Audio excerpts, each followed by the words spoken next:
জানিয়ে দিব এই মুহূর্তে আমাদের হাতে এসেছে বাংলাদেশের গুরুত্বপূর্ণ আপডেট সংবাদের শিরোনাম। শুরুতেই থাকছে বিএনপিতে যোগ দিলেন আওয়ামী লীগের রেজা কিবরিয়া।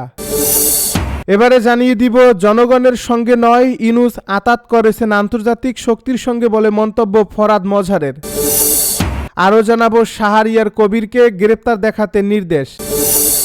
এদিকে হাসিনার সঙ্গে শেখ রেহানা ও টিউলিপেরও কারাদণ্ড। সব শেষে জানিয়ে দিব ফটিকছড়িতে আওয়ামী লীগের মশাল মিছিল। এতক্ষণ শুনছিলেন হাতে থাকা আপডেট সংবাদের শিরোনাম, এবারে বিস্তারিত। তবে তার আগে অনুরোধ রইল ভিডিওটিতে একটি লাইক এবং কমেন্ট করে জানিয়ে দিন ভিডিও সম্পর্কে আপনার মূল্যবান মতামত। আরও জানিয়ে দিন ভিডিওটি কোথা থেকে দেখছেন বা কোন জেলা থেকে দেখছেন। এবারে বিএনপিতে যোগ দিলেন রেজা কিবরিয়া। আওয়ামী লীগের নেতা ও সাবেক অর্থমন্ত্রী শাহ এম এস কিবরিয়ার ছেলে রেজা কিবরিয়া আনুষ্ঠানিকভাবে বিএনপিতে যোগ দিয়েছেন। সোমবার গুলশানে বিএনপির চেয়ারপারসনের রাজনৈতিক কার্যালয়ে দলটির মহাসচিব মির্জা ফখরুল ইসলাম আলমগীরের হাতে ফুল দিয়ে আনুষ্ঠানিকভাবে বিএনপিতে যুক্ত হন তিনি। এ সময় রেজা কিবরিয়া বলেন, বিএনপিতে যোগ দিতে পেরে আমি গর্বিত। আমি আজকে আনুষ্ঠানিকভাবে বিএনপিতে যোগদান করেছি। বিএনপিতে যোগ দিতে খুবই আগ্রহ ছিলাম, কারণ এই দল দেশের গণতন্ত্র দুইবার রক্ষা করছে। শহীদ রাষ্ট্রপতি জিয়াউর রহমান আমার আদর্শ।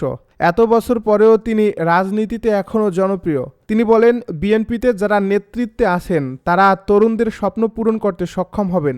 বিএনপির ভারপ্রাপ্ত চেয়ারম্যান তারেক রহমান পরিবারের ধারা বজায় রেখে চলছেন। সবাই সাহায্য করব নতুন বাংলাদেশ গড়তে। উনি বিদেশে আছেন, এটি দুঃখজনক, কিন্তু তিনি বিদেশে থেকে যা শিখেছেন তা নিয়ে দেশে ফিরবেন, যার মাধ্যমে দেশের উন্নয়ন হবে। রেজা কিবরিয়া বলেন, আমাদের দেশের মানুষের কাজের মান খুবই উন্নত। তাদের দক্ষতা বাড়াতে কাজ করলে দেশে এগিয়ে যাবে। নিজের এলাকার পাশাপাশি দেশের জন্য কাজ করতে চাই। বিএনপির মহাসচিব মির্জা ফখরুল ইসলাম, আমরা অত্যন্ত গর্বিত যে রেজা কিবরিয়া বিএনপিতে যোগ দিয়েছেন। আমি আমাদের দলের চেয়ারপারসন বেগম খালেদা জিয়া এবং ভারপ্রাপ্ত চেয়ারম্যান তারেক রহমানের পক্ষ থেকে তাকে অভিনন্দন জানাই। বিএনপি নেতা মির্জা ফখরুল বলেন, তাকে আমরা স্বাগত জানাচ্ছি। বিএনপির ৩১ দফার আলোকে রেজা কিবরিয়া বাংলাদেশ গঠন ভূমিকা রাখতে পারবেন। রেজা কিবরিয়া হবিগঞ্জ ১ আসন থেকে আগামী জাতীয় সংসদ নির্বাচনে ধানের শীষ প্রতীকে নির্বাচন করতে চান। বিএনপির আগামী সংসদ নির্বাচনের জন্য ২২৭ আসনের প্রার্থী ঘোষণা করছে। সেখানে হবিগঞ্জ ১ আসনটি ফাঁকা রেখেছে।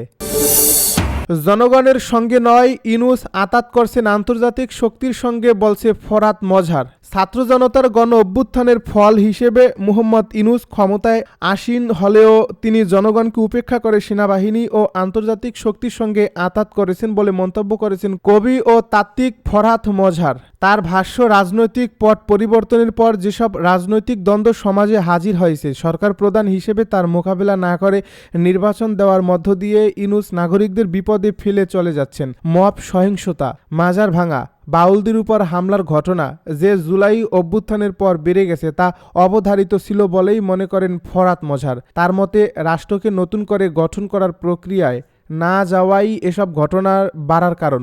একটি গণমাধ্যমের আলোচনা অনুষ্ঠান ইনসাইড আউটে অংশ নিয়ে তিনি বলেছেন, সেকুলার ফ্যাসিজমের বিপরীতে মুদ্রার অপর পৃষ্ঠা হলো ধর্মীয় ফ্যাসিবাদ। এটা হিন্দুত্ববাদের, মানে হিন্দুত্ববাদেরাই ইসলামী সংস্করণ। এটা বাংলাদেশে গড়ে উঠছে এবং দেখবেন যে এদের কিন্তু সম্পর্ক ঠিক হিন্দুত্ববাদের সঙ্গে, কারণ তাদের কিন্তু মূল উদ্দেশ্য হচ্ছে ইসলামকে ছোট করা। ধর্মীয় ফ্যাসিবাদরা গণ অভ্যুত্থানকে নৎসাৎ করে দিতে চাইছে মন্তব্য করে তিনি বলছেন, এই ধর্মীয় ফ্যাসিবাদকে মোকাবেলা করাটা আমাদের প্রধান রাজনৈতিক কর্তব্য হিসেবে হাজির হয়েছে, যার ফলে এটাকে মোকাবেলা করতে হবে।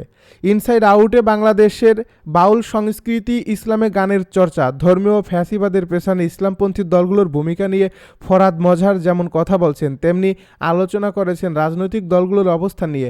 প্রধান উপদেষ্টার নির্বাচনমুখী অবস্থানের সমালোচনা করেছেন তীব্র ভাষায়। রোববার এই অনুষ্ঠানটি ফেসবুক পেজ ও ইউটিউবে অনুষ্ঠানটি প্রচার করা হয়। প্রধান উপদেষ্টা জাতীয় ঐক্যের কথা বলে এলিট সমঝোতাকে জাতীয় ইচ্ছা হিসেবে হাজির করছেন মন্তব্য করে ফরহাদ মজহার বলেছেন, তাকে তো জনগণের কথা শুনতে হবে, কারণ গণ অভ্যুত্থানটা জনগণ করছে, কোনো রাজনৈতিক দল তো করে নাই। করছে কি বলুন?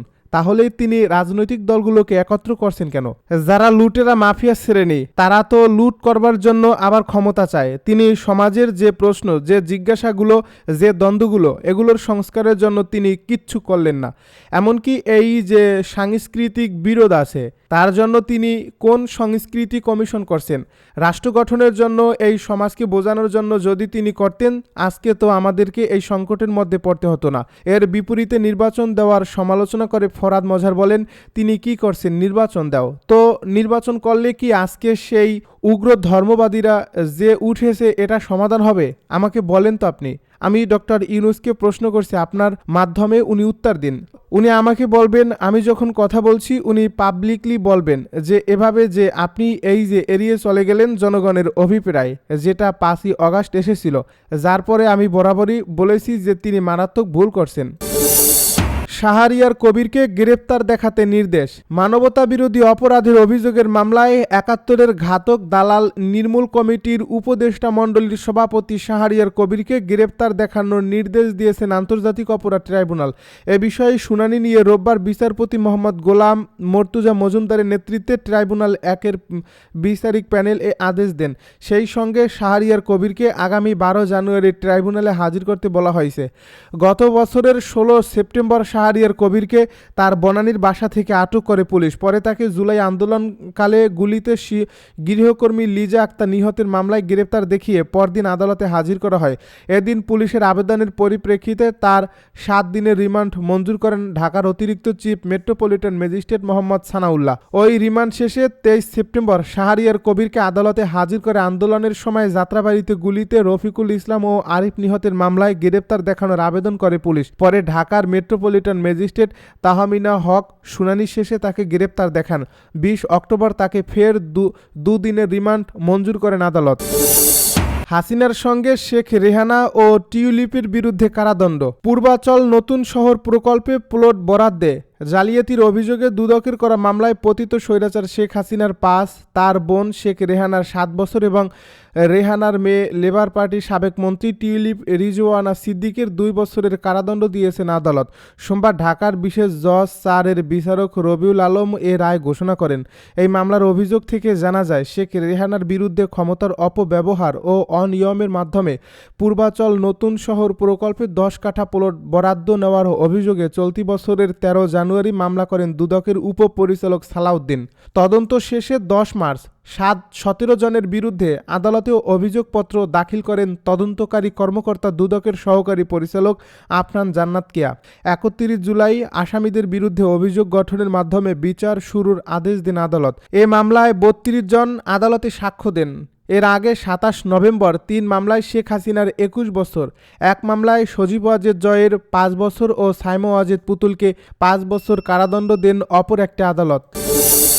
ফটিকছড়িতে আওয়ামী লীগের মশাল মিছিল। চট্টগ্রামের ফটিকছড়িতে ঝটিকা মিছিল করেছেন কার্যক্রম নিষিদ্ধ আওয়ামী লীগ ও এর সহযোগী সংগঠনের কয়েকজন নেতাকর্মী। রোববার দিবাগত রাতে উপজেলার নানুপুর এলাকায় এ মিছিল করেন তারা। পুলিশ ও স্থানীয় সূত্রে জানা গেছে, রাতে 10 থেকে 12 জন নেতাকর্মী নানুপুর লয়াল কবির কলেজ এলাকা থেকে মিছিলটি শুরু করেন। মিছিলটিতে নেতৃত্ব দেন জাহিদ নামে প্রবাসী আওয়ামী লীগের নেতা।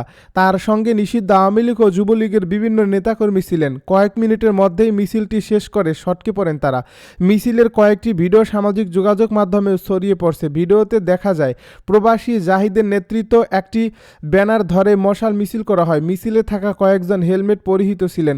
এছাড়া কয়েকজন কাপড় দিয়ে মুখ ঢেকে মিছিলে অংশ নিয়েছেন। ফটিকছড়ি থানার ওসি নূর আহমেদ মিছিলের বিষয়টি নিশ্চিত করে বলেন, এই ঘটনাটি সামাজিক যোগাযোগ মাধ্যমে ছড়িয়ে পড়লে অভিযান চালিয়ে হৃদয় ও এরশাদ নামে 2 জন ছাত্রলীগ কর্মী গ্রেপ্তার করছে।